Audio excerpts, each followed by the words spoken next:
नमस्कार मैत्रिणींनो, मी आज तुम्हाला सांगणार आहे सांबार मसाला। तर सांबार मसाला आपल्याला कसा बनवायचा आहे ते आपण बघूया। इथे मी लाल सुक्या मिरच्या घेतलेल्या आहे, सोप घेतलेली आहे, जिरं, त्यानंतर मेथी दाणे, उडदाची डाळ आणि धणे घेतलेले आहे। तर सर्वप्रथम मी कढई गॅसवर ठेवलेली आहे आणि ती लो फ्लेमवर थोडी गरम होऊ दिलेली आहे। आणि सगळ्यात आधी मी उडदाची डाळ ही 2 चम्मच मी घेतलेली आहे, ही यामध्ये घालणार आहे आणि ही आपल्याला स्लो मध्ये छान भाजून घ्यायची आहे, लालसर होईपर्यंत आपल्याला भाजायची आहे। तर आपण ही उडदाची डाळ छान भाजून घेतलेली आहे। त्यानंतर मी यामध्ये ॲड करणार आहे धणे। तर धण्याची क्वांटिटी मी जास्त घेतलेली आहे, 4 चम्मच धणे मी यामध्ये घालणार आहे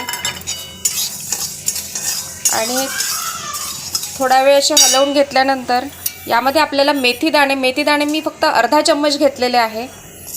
ते थोडे कडवट असतात चवीला, त्यामुळे आपल्याला मेथी दाणे थोडे कमी प्रमाणात घालायचे आहे। त्यानंतर 1 चम्मच मी सोप घेतलेली जिरे घेतलेले आहे, हे जिरे मी यामध्ये घालणार आहे। त्यानंतर ही सोप आहे, ही सुद्धा 1 चम्मच घेतलेली आहे। हे सगळं मिश्रण आपल्याला छान हळूहळू लो फ्लेममध्ये हलवून घ्यायचं आहे, छान भाजून घ्यायचं आहे। याला सतत हलवत राहायचं, म्हणजे जळलं नाही पाहिजे, जर जळलं त्याची टेस्ट पूर्ण बिघडून जाणार।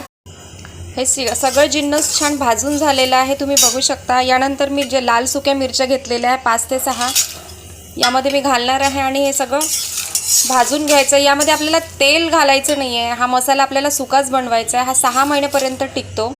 हा सगळा मसाला आपला छान भाजून झालेला आहे। त्यानंतर आपण याला मिक्सरमध्ये बारीक करणार आहोत आणि बारीक करताना आपल्याला त्यामध्ये थोडं मीठ घालायचं। अशा प्रकारे आपला सांबार मसाला छान रेडी झालेला आहे, तुम्ही बघू शकता। हा 6 महिन्यापर्यंत टिकून राहतो आणि याची चव तर फार अप्रतिम लागते। तर मैत्रिणींनो, एकदा नक्की बनवून बघा आणि माझ्या चॅनलला लाईक करा, सबस्क्राईब करा आणि कमेंट्स करायला विसरू नका। थँक्यू।